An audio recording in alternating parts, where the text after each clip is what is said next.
Baik Bapak Ibu, sambil menunggu hamba Tuhan, kita bernyanyi Dia lahir untuk kami. Dia lahir untuk kami.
Yang kita tunggu sudah tiba, ya.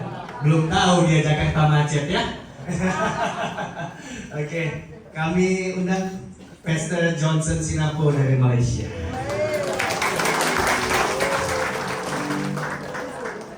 Lanjut, langsung. Take my Bible. Oke.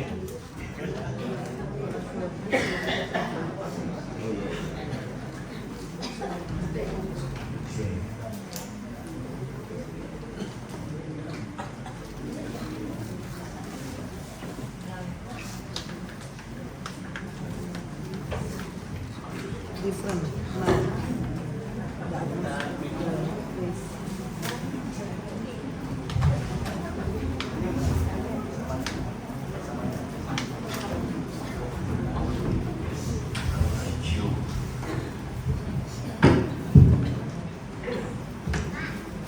Some time. Open my Ya, running and hunting. musik dikit dong. Kasih musik dikit. Puji Tuhan. Bu, tengah. Selamat sore. Good afternoon, ladies and gentlemen. Bring greetings from Tabernacle of Holiness Malaysia. Salam dari Tabel of Holiness dari Malaysia.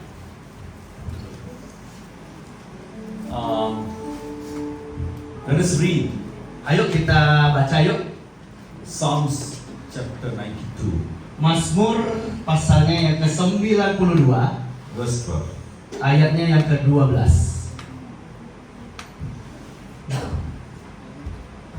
Oke, yuk kita baca sama-sama. 1, 2, 3. Orang benar akan bertunas seperti pohon korma, akan tumbuh subur seperti pohon aras di Libanon. Amin. Amen. Hallelujah. It's very late. What the psalmist say here? Apa yang pemazmur katakan di sini? The righteous man, Orang benar, yeah, he will flourish like a palm tree, akan bertunas seperti pohon korma, and also he will be prosper like a kedar tree in Lebanon. dan akan tumbuh subur seperti pohon aras di Libanon.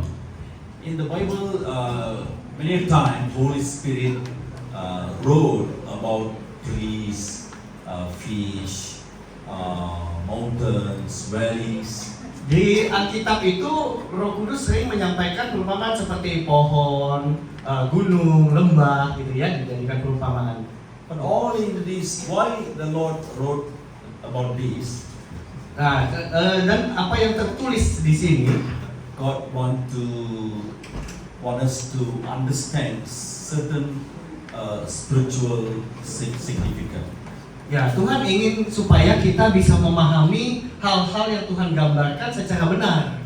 Many times the Lord says, Lion of Judah, the fish, Mount Hermon, Olive Mountain, everything there is a meaning. Ya, jadi perumpamaan yang Tuhan kasih seperti singa Yehuda, Gunung Hermon, itu semua punya arti. So here the psalmist says, psalmist means the Holy Spirit is the one who wrote. Ya, dan pemazmur katakan di sini, pemazmur ini adalah sesuatu yang disampaikan oleh Roh Kudus. Holy Spirit is the author of the Bible. Sebenarnya yang menulis Alkitab itu semuanya adalah Roh Kudus. The one you can see in the book of 1 Timothy. Yang seperti kita lihat di kitab 1 Timotius. Yeah. So what he mentioned here, the righteous man about grow like flourish like what tree? Yeah? Oh. Korma. Pohon Like korma. a palm trees. Ya, jadi yang kita lihat di sini bahwa orang benar akan bertunas seperti pohon korma. Before I want to explain about palm tree and cedar tree, Sebelum saya jelaskan tentang pohon korma dan pohon aras, I want to tell you something about another tree. saya mau cerita tentang satu pohon yang lain. The Lord loves the tree very much. Tuhan itu suka sekali sama pohon-pohonan ya.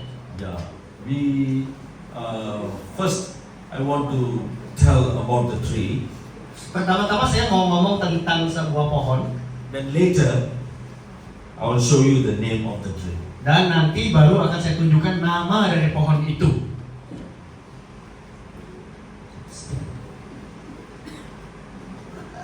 In the wilderness, Di padang gurun, yeah, when Israel, when Moses lead the people from Egypt to the wilderness, waktu Musa memimpin bangsa Israel dari Mesir kepada ke tanah Kanaan, the Lord, the desire of the Lord, kerinduan Tuhan, He always wants to dwell among His people.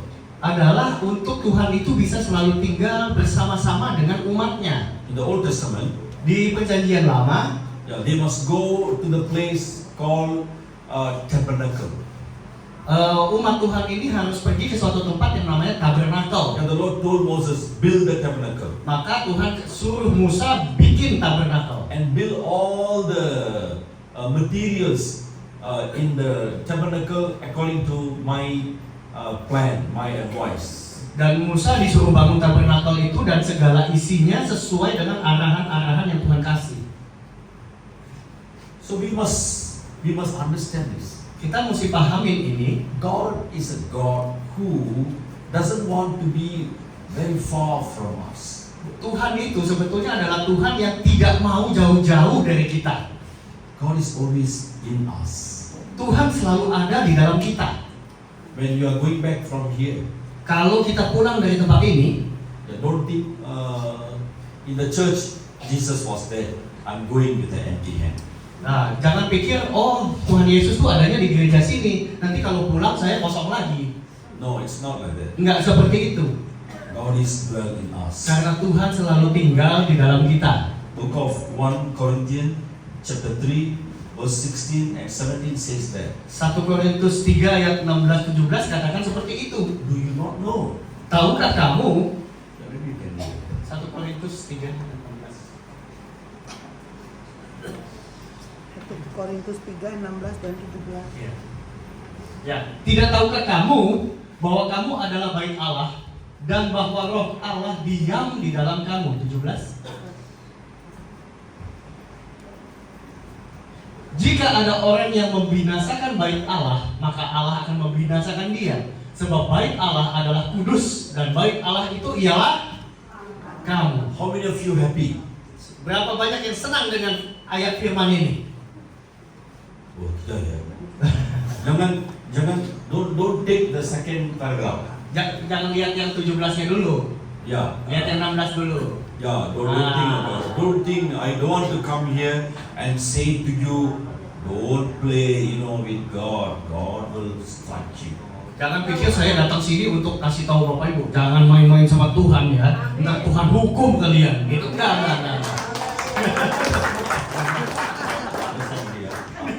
Praise God. So I want to tell you something good news. Saya mau sampaikan itu kabar baik di sini. Yeah. No matter who you are, Nggak peduli siapapun kan kita ini, whether you are rich, kamu kaya kek, whether you are poor, mau miskin kek, whether you are educated or uneducated, pendidikan tinggi, pendidikan tengah, pendidikan rendah, nggak ada masalah. whether you have a big house or no house at all, Punya rumah gede atau nggak punya rumah sama sekali juga nggak masalah. even if you sleep in the roadside, no house, Kalau nggak punya rumah ataupun tidurnya di pinggir jalan pun, no car, no nggak bicycle, punya mobil, no sepeda, nggak punya sepeda, please walk.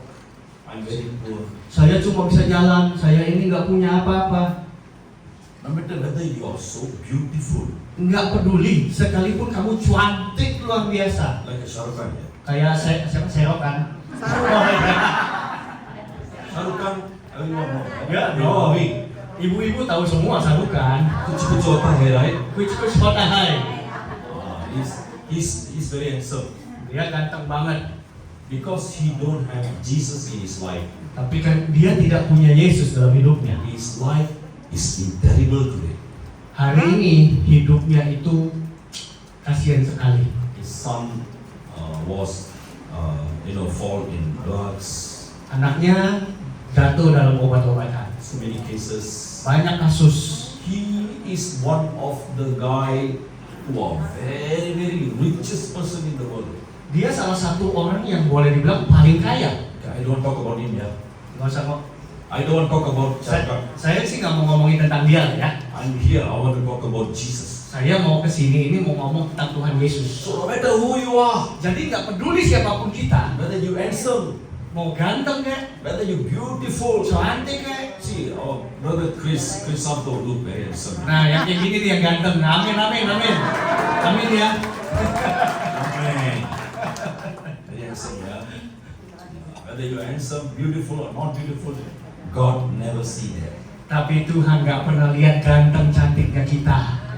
God wanted to dwell in you. Karena yang Tuhan mau adalah tinggal di dalam kita. If you believe Jesus Christ, Kalau kita percaya pada Tuhan Yesus, Jesus will cover you with the blood of Jesus. maka Tuhan Yesus akan membungkus kita dengan darahnya. When He cover you with the blood of Jesus, Waktu kita dibungkus oleh darah Yesus, and you pray to the Father, Dia akan berdoa kepada Bapa. when the Father will send the Holy Spirit Maka Bapa akan kirim Roh Kudus to dwell in us. untuk tinggal di dalam kita. So everyone must be happy, cheerful. Makanya semua kita nggak boleh loyo, harus senang, bahagia, bersemangat. God is in me. Karena Tuhan di dalam kita.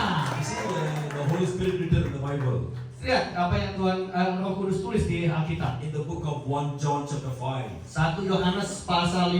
Yeah, if you read there, Kalau kita baca itu, the one who is in you, siapa yang ada di dalam kita itu, he is the greater. dia lebih besar. Amen. It means you have a problem with your finance. Jadi artinya kalau kita lagi ada masalah keuangan, If you have a problem with the relationship, lagi ada masalah di hubungan, if you have a problem with the evil spirit, lalu ada masalah dengan serangan-serangan roh jahat, if you are attacked by witchcraft or black magic, ada yang kirim santet sihir kepada kita, you don't need to worry. nggak usah khawatir. You can boldly say, Kita dengan berani bisa katakan, I will overcome together with my Jesus. aku akan mengatasi semuanya bersama dengan Tuhan Yesus. That's what Apostle Paul says. Itulah sebabnya Rasul Paulus katakan, Because the love of Jesus in me, karena ada kasih Yesus di dalam kita, I will become more than a conqueror. maka kita semua akan lebih daripada pemenang. The one who is in you. Semua roh yang ada di dalam kita. Who is in you? Siapa dalam kita? Jesus Christ. Yesus Kristus. The Holy Spirit. Roh Kudus. Acknowledge Holy Spirit all the time. Kenali Roh Kudus setiap saat. Always remember Him. Selalu ingat tentang Dia. Like I and Brother Chris. Seperti kami ini nih. Yeah. See how I can talk. You, how you Nah, talk? kita bisa ngobrol kayak begini tuh. Gimana kabarnya? I got a problem, man. Saya lagi ada masalah Can nih. you help me? Bisa tolong saya nggak? I love this thing. Saya suka hal ini nih. I want to go here. Saya pengen pergi ke situ. So he also will share to me. Dan sebaliknya juga akan cerita. Hey, Brother Joseph, Pak Johnson, I am going through this kind of things. saya lagi mengalami masalah nih. Same way, Dengan cara yang sama, talk to the Holy Spirit all the time. kita bisa bicara dengan Roh Kudus setiap waktu. Holy Spirit is so faithful. Karena Roh Kudus itu setia sekali Will listen to you. dan akan mendengar setiap perkataan kita. Now we come to the point. Nah, jadi sekarang kita masuk kepada poinnya. So God said, Moses, I want to dwell among my people. Musa, aku ingin tinggal di tengah-tengah jemaatku, kata So Tuhan. you go find this tree. Jadi kamu harus pergi temukan pohon ini. Build the tabernacle with this tree. Kamu harus pakai pohon ini untuk membangun tabernakel. This tree you can see only in the wilderness. Dan pohon ini cuma bisa kamu temukan di padang gurun. And this tree can live about 80 to 100 years. Dan pohon ini umurnya bisa 80 sampai ratusan tahun. Even 80 to 100 years, Walaupun hidupnya panjang, yeah, this tree will grow until 30 feet. dan pohon ini cuma tumbuh sekitar 30 kaki itu berapa ya? 9 meter kali ya. Sekitar 9 meter. This is 10 feet almost. Oh, ya ini sekitar 3 kali inilah, 3 lantai. 3 kali, yeah. Nah, So the tree will be grow until 30 feet only. jadi pohon itu nggak tumbuh terus-terusan, cuma sampai sekitar 3 kali tingginya ini There are a saja. lot of trees, Banyak pohon, but we cannot see much tree in a wilderness. tetapi di padang gurun kan tidak banyak kita bisa temukan pohon. But when you see this tree, Tapi kalau kita lihat pohon ini, there's a problem with the tree. ada masalah dengan pohon ini. You know how this tree look like? Kamu tahu nggak pohon ini kayak apa? In this tree, Di pohon ini, everywhere, di mana-mana, from the top of the tree dari atasnya pohon ini until all the whole branches until the bottom, dan semua ranting-ranting dan sampai ke bawah, it has some kind of a thorns. banyak duri-durinya. You know one thorns is how big? Kamu tahu besar durinya? Yeah. One thorn in this tree, it's about 6 inches, half ruler. Oh, satu durinya itu panjangnya kira-kira setengah penggarisan. Segini. 15 This is cm. very short, it's almost like this. 15 cm. 15 sentian Ah. satu durinya. So and the thorn is very strong. Dan durinya itu kuat banget. How many of you like cut this kind of a tree and keep decorate put in the house for Christmas? Hey, Merry Christmas.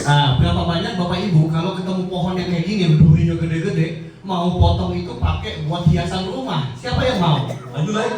Nggak mau. Nggak mau ya. Nggak mau. Sudah apa? Oh, sakit, cocok.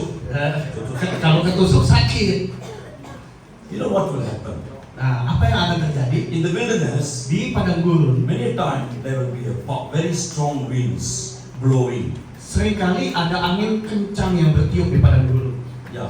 Whenever the wind blows, Dan setiap kali angin kencang bertiup, you know when powerful strong wind blow, what the tree will do? tahu nggak? Waktu angin kencang itu bertiup, apa yang pohon ini akan lakukan? So the tree will move like this, right? Jadi pohonnya pasti goyang ya, kena angin toh.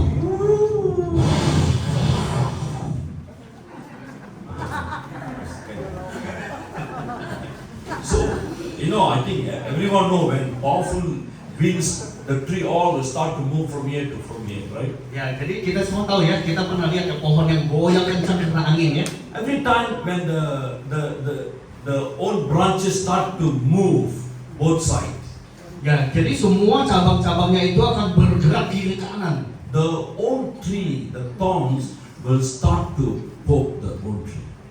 everywhere. Dan karena ranting-rantingnya bergoyang kencang, duri-durinya itu akan menusuk batang utamanya sendiri. So whenever the old thorns start to poke the tree, Jadi setiap kali duri itu menusuk batang pohon, you know how much pain. rasanya pasti sakit banget.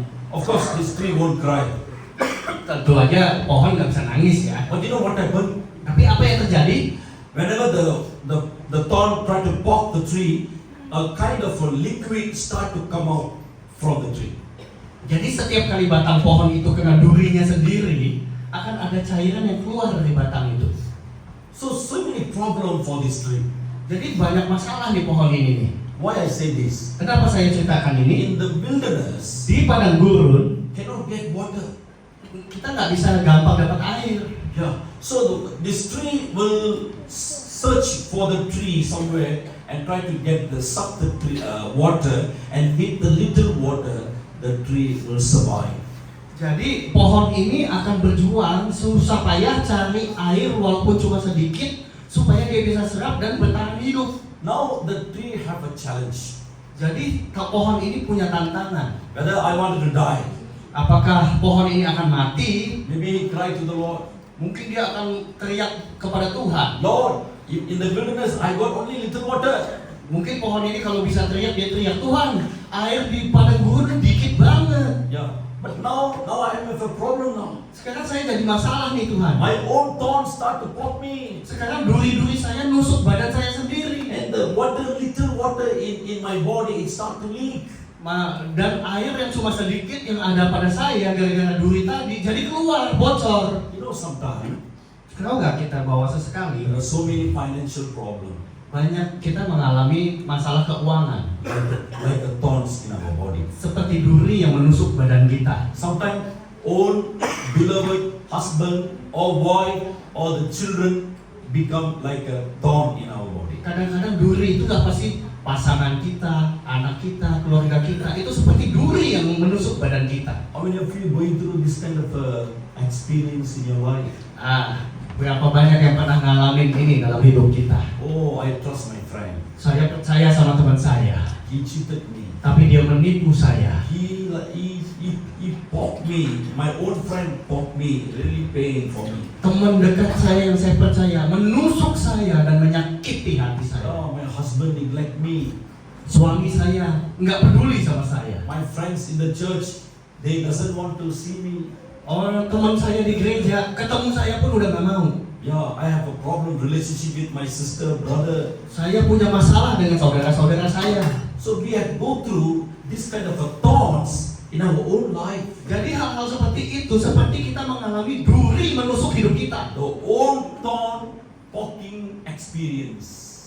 Dan kita memiliki pengalaman duri yang menusuk hidup kita. It is very pain. Dan itu sangat menyakitkan. When the people who are very close with you, Orang yang paling dekat dengan kita, when they do something against you, kalau dia melakukan sesuatu yang menentang kita, sometimes when they say something against you, mungkin ada kata-kata yang dia lepaskan sama kita. that word becomes like a thorns in your life. Kata-kata itu seperti duri yang menusuk hidup kita. So because of that, Dan karena hal itu, now the tree maka pohon ini need to make a decision. harus membuat keputusan. You know, okay, whether I die Apakah saya akan mati or I must live. atau saya tetap bertahan hidup. So this tree will decide to live. Maka pohon ini mengambil keputusan mau bertahan hidup. You know what will happen? Apa yang akan terjadi? Every time whenever the wind blow, the old thorn start to poke the tree. Setiap kali angin kencang bertiup dan durinya menusuk badannya, So the tree start to harden himself, become stronger and stronger, become hard, very hard. maka pohon itu menguatkan badannya, membuatnya semakin kuat dan semakin kuat, semakin tebal untuk bertahan. Yeah. So what will happen? Apa yang terjadi? Next time, Waktu lain kali terjadi, even sometimes the tree will become very strong. jadi pohon itu akan menjadi sangat kuat. So there's now same way, Dan dengan cara yang sama, wind blow. angin bertiup kembali So the branches start to move here and there. dan cabang-cabangnya mulai goyang-goyang lagi tuh. So this time, same way, the thorn will start to poke the tree. Sama seperti sebelumnya, durinya mulai menusuk badan. But you know what will happen now? Tapi ada bedanya sekarang. You know what will Apa happen? yang terjadi? This time, Kali ini, when the thorn tried to poke the tree, waktu duri itu coba tusuk badannya, when the thorn poke the tree, it will start to break. waktu duri itu menusuk badannya, kali ini durinya yang putus patah. You know why? Kenapa? Because now the tree learned to himself become stronger and harder. Karena pohon itu sudah belajar bagaimana memperkuat dirinya untuk menghadapi duri-duri yang akan menusuk hidupnya. Sometimes Sesekali, this tree is very strong. itu pohon sangat kuat. Some of the materials like a table, chair, Jadi kayak furniture, kayak meja, bangku. yeah, people cut this tree and made out of it like a chair or table. Orang-orang di sana memilih kayu ini untuk bikin furnitur. You know, sometimes the materials can stand for 4,000 years. Ada furnitur yang dibangun dari pohon ini ditemukan sudah berusia 4.000 tahun. Even the scholars says, some scholars says, Orang-orang peneliti berkata, they said some of the material where they made out of this tree still in Israel, in Lebanon. furnitur yang dibangun dengan bahan baku pohon ini banyak yang masih tersisa dengan baik di Israel dan Lebanon. This tree never complained others. Pohon ini nggak pernah komplain mempersalahkan hal-hal yang lain. Wow, so many thorns in my life. Dia nggak pernah cari alasan, aduh banyak duri dalam hidup saya. Oh, pain. Sakit, oi. Oh, he did something against me. Kenapa sih kamu jahat sama saya? We always criticize, accuse each other. Selalu mempersalahkan dan menunjuk-nunjuk yang lain. Right? Am I right? Sering nggak kayak gitu? Do you understand what I mean? Ngerti nggak ya? Dimana bahkan nggak. Do you understand what I mean? Ngerti ya maksudnya ya? Yeah. Sometimes this tree won't complain to anyone. Pohon ini di dalam penderitaannya tidak pernah cari alasan dan mempersalahkan yang lain. How much the thorn tried to poke the tree, Setiap kali duri itu menusuk badannya, it will stand the pain. dia akan tahan sakitnya. Each time the thorn poke the tree, Setiap kali duri itu menusuk, the tree becomes stronger and stronger. dia akan memperkuat dirinya, melatih dirinya. That's why the Lord told Moses, Itulah sebabnya Tuhan berkata kepada Musa, go and look for this tree. kamu harus cari, temukan pohon ini. How many of you want to know the name? What is the name of this tree? Mau tahu nggak nama pohonnya apa? Siapa yang mau tahu nama pohonnya? Nobody want to know. Siapa yang mau tahu nih? Kalau nggak mau tahu nggak dikasih tahu nama pohonnya. Ada? Oke. Exodus Keluaran chapter 25. 35. 25. No, no, 25. 25. Maybe you can read verse 10. Ayat ke-10. 25:10. Oke, kita baca sama-sama ya. Haruslah mereka membuat tabut dari kayu penaga, 2,5 hasta panjangnya, 1,5 hasta lebarnya, dan 1,5 hasta tingginya. So the name of this tree is Sittim. Ya, kalau di bahasa Indonesia nama kayunya adalah penaga. Sittim, the word Sittim is a Hebrew word. Dalam bahasa Ibrani namanya setim. Old Testament Bible was written in the Hebrew. Ya, karena perjanjian lama ditulisnya dalam bahasa Ibrani. You know what is the meaning for Sittim? Apakah arti setim nama pohon itu dalam bahasa Ibrani? Sittim means Artinya adalah thorns. duri. Yeah. So the Lord told Moses, Jadi Tuhan berkata kepada Musa, go and look for this Sittim tree carilah pohon duri ini. because the tree is very strong Karena pohon ini sangat kuat. and this tree can live long, about 4,000 years. Dan apapun yang dibuat dari pohon ini bisa bertahan ribuan tahun. You put the tree in the river or in any place, the ants or the water anything cannot be rotten the tree. Kamu mau taruh kayu ini dimanapun, mau di dalam sungai kayak, mau di tanah yang tinggi atau dimanapun, tidak akan membuat kayu ini menjadi lapuk. Why? Kenapa? Because that much strong this tree. Karena dia sudah memperkuat dirinya. So Moses cut this tree and brought it and made all the materials in the tabernacle of Moses. Maka Musa memakai pohon ini untuk membuat semua perabotan di dalam tabernakelnya Tuhan. So what we can learn from this? Jadi apa yang mau kita pelajari dari ini? We're going to learn something. Kita akan belajar sesuatu. Same like these thorns. Sama seperti duri-duri ini. We experiencing lot of thorns situation in our life. Kita seringkali mengalami duri-duri yang menyakitkan dalam hidup kita. As I say just now, Seperti yang saya katakan sekarang. our own family, finance, business, Apapun itu, keluarga kita, bisnis kita, keluarga dan apapun yang sedang kita alami. sometimes we think our own, close people, sometimes they become like thorns in our life. Dan orang-orang terdekat kita seakan-akan menjadi duri dalam hidup kita. So what we should do? Apa yang harus kita lakukan? We're going to learn Kita harus belajar a kind of a principle suatu prinsip from the life of David. David. dari kehidupan Daud. Yeah, Bible says, Alkitab katakan, Holy Spirit is telling this. Roh Kudus berkata seperti ini. David is a man who after my own heart. Daud adalah orang yang berkenan di hati Allah. Yeah. Why the Lord say this? Kenapa Tuhan sampai berkata seperti itu? David killed many people, thousands of thousands. Daud itu kan perang terus, bunuh banyak orang. David took somebody's wife. Dia pernah curi istri orang. He killed Uriah and he take his wife Bathsheba as his wife. Dia bunuh Uria dan mengambil Bathsheba jadi istrinya. There are some sins, rebellious type in his life.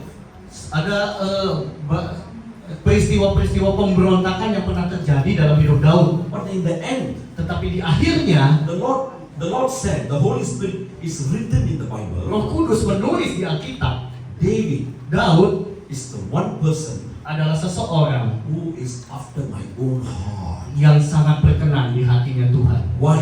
Kenapa? How many of you want to learn about this? Berapa banyak yang ingin belajar tentang hal ini? I'm going to show you about this. Saya akan tunjukkan kepada Take with me. Take with me. Ya, kita buka sama-sama In the book of 1 Samuel, 1 Samuel chapter 30. 30.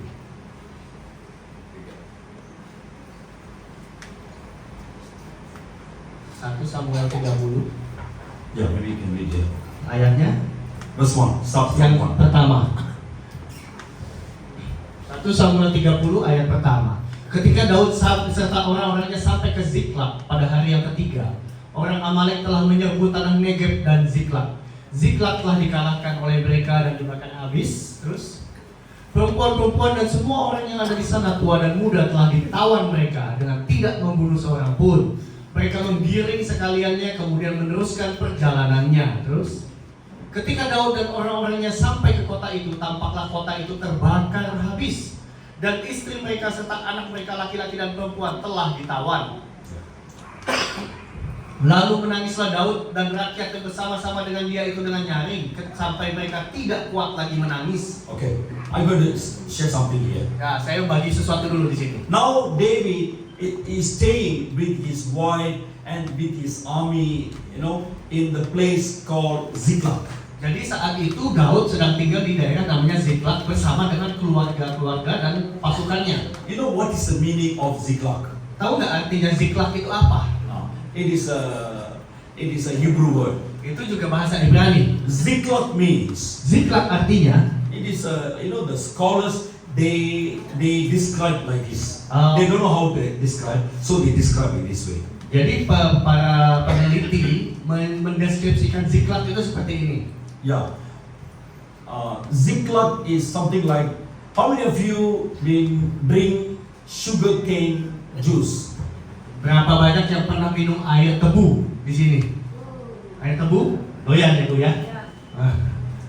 Oh, most of them they never drink. Okay, it's okay. You know, when you ask for juice from the sugar cane, you know what the seller will do? Oke. Jadi waktu kita minum air tebu itu, tahu nggak apa yang akan terjadi? He will take the sugar cane, Orangnya akan ambil batang tebu, he will put inside the machine. dimasukin ke mesin giling. You know the machine is two roller, big roller. Ada gilingan atas sama gilingan bawah kan mesinnya ya. If your hand go inside, Kalau tangan kita yang masuk ke situ, you can lose your hand also. jadi ini ya. Yeah. So what will happen? Apa yang terjadi? The two roller Dua gilingan ini will crush the sugar cane. akan hancurkan itu batang tebu. So what the Holy Spirit try to teach us? Jadi apa yang Roh Kudus ingin ajarkan ke kita, Yeah. David's life is same like this. kehidupan Daud itu seperti batang tebu ini, Like the sugar cane under the machine. seperti batang tebu yang sedang dihancurkan oleh gilingan itu. You know why I say this? Kenapa saya bilang begitu? Because the own uncle, King Saul, chasing David to kill him. Karena Raja Saul sedang mengejar dan ingin membunuh Daud. The own family, Keluarganya sendiri they forgot about David. melupakan Daud. And the own brothers, Dan saudara-saudara tuanya they neglect him. mengabaikan Daud. The own country people. Dan bahkan orang-orang di kotanya. You know what David did? Tahu gak apa yang Daud lakukan? When Goliath came, Waktu ada Goliat datang, teased the God of Israel, menghina Allah Israel and teased the people of dan Israel. menghina orang Israel. Hey, nobody man here in Israel. Dia bilang, ini nggak ada laki-laki apa nih di Who is Israel? your God? Mana Tuhanmu? He's not power. Nggak ada kuasanya. Ask him to come and meet me. Coba ketemu saya, lawan saya, kata So Goliat. he teasing the Israel people and the God of Israel. Jadi Goliat menghina bangsa Israel dan Tuhan When Israel. David hear about this, Lalu waktu Daud mendengar tentang hal ini, anointing was upon David. urapan Tuhan turun atas Daud. Nobody in Israel go in front of Goliath and fight him. Nggak ada satupun yang berani maju melawan Goliat. But David went, Tapi Daud datang kill the Goliath. dan membunuh Goliat. It means he removed the what I call the shameful things upon which is upon Israel. Artinya Daud membela nama baik bangsa Israel dan Tuhan Israel. David supposed to be reward, Harusnya Daud dikasih hadiah. but David was neglected. Tetapi sebaliknya Daud malahan The ditinggalkan. old people, everyone, Semua orang di sana start to chase him and kill him. berusaha mengejar bahkan membunuh Daud. David keep on running for his life. Hidupnya Daud itu sering kali dia harus lari demi menyelamatkan hidupnya. Do you going through this kind of a situation in your life? Apakah Bapak Ibu sedang ngalamin hal ini di dalam kehidupan? I go here, Saya pergi ke sini, I try to do this, coba pindah ke sana, I try to achieve things, coba mencapai sesuatu, but nothing is work. tetapi semuanya gagal. And everywhere I go, Dan setiap kali kemana saya pergi, every people they try to cheat me. orang yang saya ketemui selalu jahatin saya. Many people they came to me, Banyak orang datang ke saya, Pastor, Pak Pendeta, I lost my investments. oh, saya kehilangan apa yang saya investasikan. So much money I lost. Habis uang saya. Yeah, I really work hard to save the money. Padahal saya sudah mati-matian menabung buat I itu. trust this person, everyone, they neglect me, cheat me.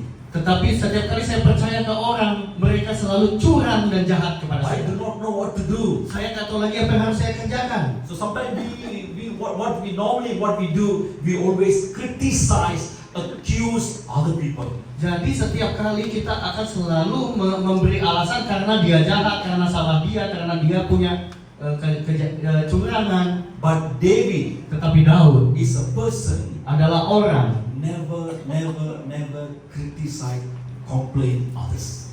tidak pernah mempersalahkan siapapun untuk keadaan yang dia hadapi. Every time David go through problems in his life, Setiap kali Daud menghadapi masalah dalam hidupnya, no matter how many people try to poke him, kita bisa baca berapa banyak duri yang sedang ditancapkan ke so badannya. many thorns in David's life. Banyak duri-duri yang terjadi dalam hidup Daud. If you read Kalau kita baca book of 1 Samuel chapter 2 Samuel, you can read about the life of David. ke kitab 1 Samuel, 2 Samuel, kita bisa baca ceritanya Daud. Sometimes many of your life are in this situation. Kadang-kadang dari kita mengalami hidup seperti yang dia alami. Like what David go through. Apa yang sedang dia alami. But you know what David say? Tapi tahu nggak apa yang Daud katakan? When he came to the place called Ziklag, Waktu Daud datang ke tempat di namanya Ziklag, Amalekite took away his wife and his children musuhnya membawa keluarganya dan anak-anaknya and burn whatever they cannot take, all the property or money or anything, they just burn, and they doesn't want for David to take it back.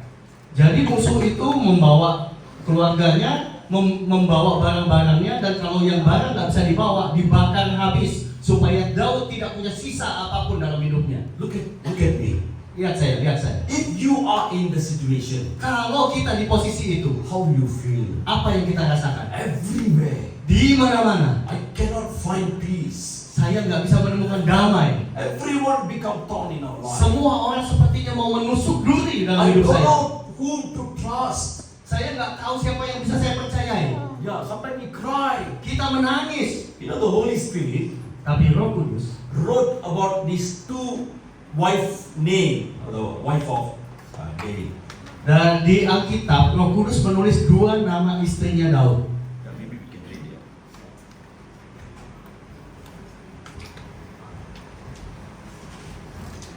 One name is Akinoam. Yang pertama namanya adalah Akinoam. Holy Spirit never write anybody's name, Roh Kudus itu nggak menulis nama-nama orang, but Holy Spirit wrote the two wives' name. tetapi 2 istrinya Daud ditulis. One person name is Akinoam. Yang pertama namanya Akinoam, Second one is Abigail. yang kedua adalah Abigail. Yeah, Akinoam means Akinoam itu artinya grace. kasih karunia. Yeah, Abigail means Abigail artinya it is a source. sumber.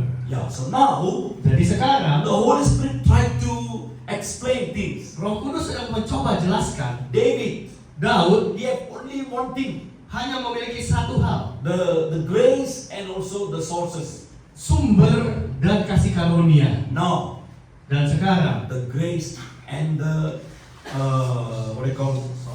source, everything was taken by Amalekite. tetapi satu-satunya yang Daud punya ini, kasih karunia dan sumber, dibawa oleh musuhnya. In this situation, Dalam situasi ini, he never criticized anybody. Daud tetap tidak mempersalahkan Oh, siapapun. because of that person, Oh, gara-gara orang itu tuh. because of King Saul, my life is gone. Oh, itu gara-gara Raja Saul bikin hidup saya susah.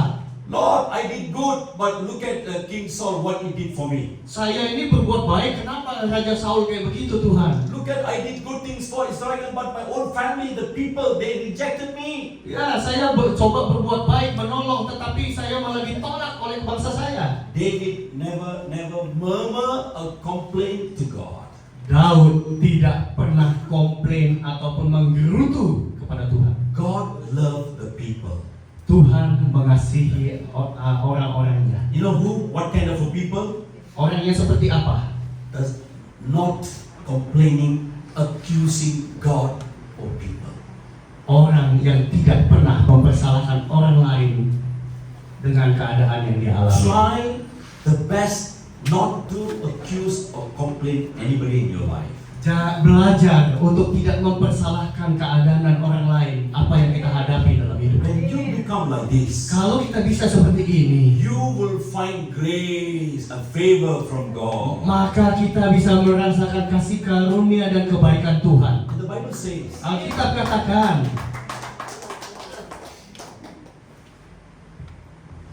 number 4, verse 4.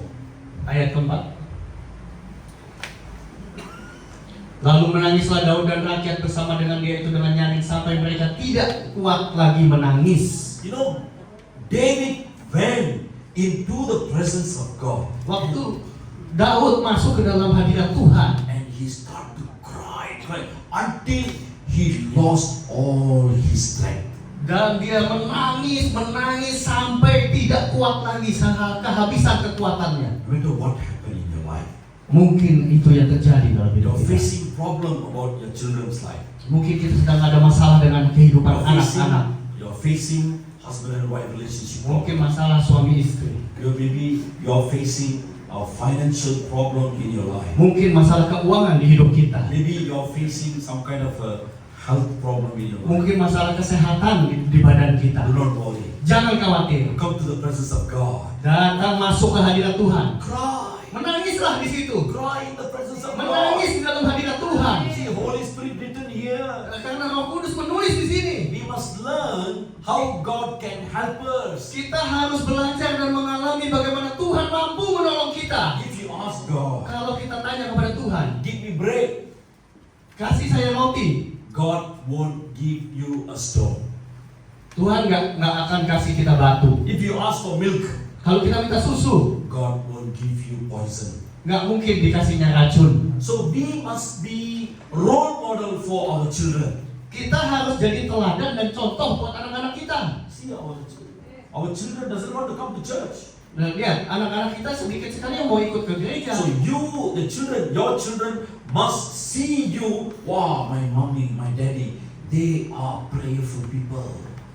Karena anak-anak kita nggak ikut ke gereja, kita harus jadi contoh supaya anak-anak bisa melihat, wah, mama papa saya kalau ada masalah dia akan berdoa kepada Tuhan dan berdoa buat orang lain. One day your children will come to this stage and they will tell, I learned how to pray and how to depend on God when I look at my father and my mother. Maka suatu hari anak-anak kita akan datang ke gereja, datang dan berkata di sini, saya belajar kenal Tuhan, saya belajar berdoa karena saya melihat papa mama saya selalu mencari Tuhan dalam kehidupannya. Amen. Amen. Today this is a problem. Hari-hari ini itu jadi masalah. Today many children, they know their parents is telling lies. Karena hari-hari ini kebanyakan anak-anak ngelihat orang tuanya itu ngomongnya bohong doang. Yeah, in the church, Di gereja, in front of the pastor, di depan pendeta, they act like very good, very holy. wah mereka kayak orang-orang kudus, kayak malaikat. Yeah, but when in the house, Tapi di rumah, yeah, the children will say, anak-anak bisa bilang, Pastor, I know about my father, about my mother, what they doing at home. Pak Pendeta, saya tuh tahu loh, ya kalau di rumah bapak mama saya itu kayak apa. Yeah, we as a parent should be a good role model to our children.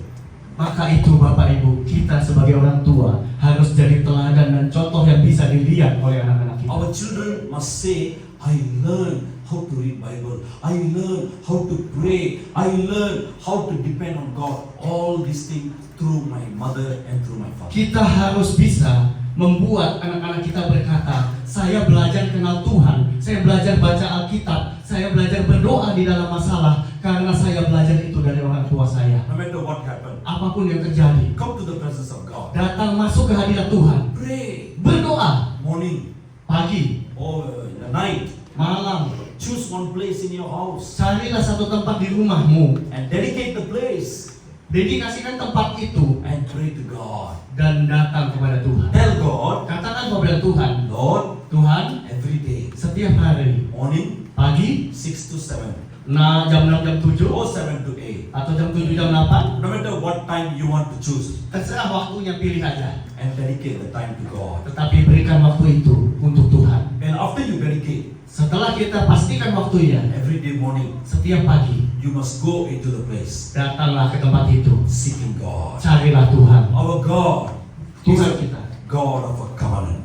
adalah Tuhan atas perjanjian. When we make a covenant with God, Waktu kita dalam perjanjian dengan Tuhan, then God will answer our prayers. maka Tuhan akan menjawab doa-doa kita. You know, when David go through this problem, Tahukah waktu Daud masuk dalam masalah ini, even in that situation, di dalam situasi seperti itu, everyone gone. semuanya hilang. Now only is 400 the army. Tinggal pasukan 400 orang ini. Now they also start to take the stone and wanted to kill David. Pasukannya nyalahin Daud atas kejadian ini dan siap-siap nimpukin batu ke Daud. He never fight with them. Tetapi Daud gak pernah bantah I mereka. help you.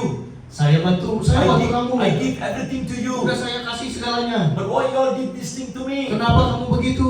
Lord, see, look at these people. Lihat tuh Tuhan tuh kelakuan mereka. He never complained to God. Daud nggak pernah membantah. When dan these komplain. people, they tried to take stone, wanted to kill David. Pasukannya itu saking kecewanya sudah ngambil batu mau bunuh Daud. You know what David did? Tapi tahukah apa yang Daud kerjakan? Verse 7. Ayat 7. I'm going to finish here, right? Saya akan selesai setelah ini. Ayat 7. Lalu Daud memberi perintah kepada Imam Abiatar bin Abimelek, bawalah efod itu kepadaku. Maka Abiatar membawa efod itu kepada Daud. Kapan? Kemudian bertanyalah Daud kepada Tuhan, katanya, haruskah aku mengejar gerombolan itu? Akan dapatkah mereka kususul? Dan ia berfirman kepadanya, kejarlah, sebab sesungguhnya engkau akan dapat menyusul mereka dan melepaskan para tawanan. Look at this carefully. Lihatlah ini. When everyone, he was in terrible problem. Waktu Daud sedang dalam kondisi yang sangat kritis, The old people, they wanted to stone him. sekelilingnya sudah mau lempar batu ke dia. You know what David did? You know what David did? Tahu nggak apa yang Daud lakukan? The eyes of David Mata Daud looking to the son of Ahimelech. His name is Abiathar. dia mencari imamnya yang namanya Abiatar. You know what is meaning for Abiathar? Apakah arti nama Imam Abiatar itu? Abiathar means Artinya adalah David was in pain. Daud sedang dalam kesakitan. David was in a terrible situation. Daud sedang dalam masalah besar. He is crying, Dia sedang menangis. but at the same time, Tapi di saat yang sama, the eyes of the Lord, eyes of the David, mata Daud is looking to Abiathar. mencari Abiatar. Abiathar means Abiatar artinya perfect father. Bapa yang sempurna. No matter what situation you are going through in your life, Apapun situasi yang sedang kita jalani, seeking the presence of God. carilah hadirat Tuhan. May our eyes, may our spirit looking for the perfect father. Mata kita dan hati kita harus selalu tertuju kepada Bapa yang sempurna. When David look upon to God, Waktu Daud melihat mencari Tuhan, you know what the Lord did? dan apa yang Tuhan The lakukan? Lord told him, go after Amalekite, you will gain whatever you lost. Tuhan berkata, kejar, sebab aku akan memberikan kemenangan kamu kepada musuh-musuhmu. We must be like David. Kita harus seperti Daud. Don't criticize, complain. Jangan banyak menggerutu, mengeluh, menyalahkan keadaan, menyalahkan orang. Is there a lot of thorns in your life? Banyak duri yang menusuk hidup kita. Learn to make yourself strong. Belajar untuk melatih diri jadi kuat. No matter how much people striking you, Nggak peduli berapa banyak yang sedang mengincar, mempersulit kita. but just wait in the presence of God. Tetap berlatih dan menunggu dalam hadirat Tuhan. God will never put you to shame. Karena Tuhan tidak akan membiarkan kita dapat malu. Amen. Amin. Hallelujah. Amin. God bless you. Tuhan berkati.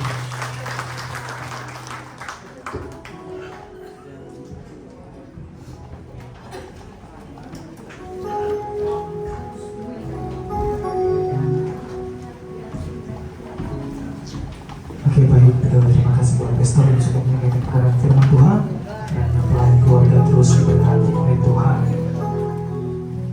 Baik Bapak Ibu.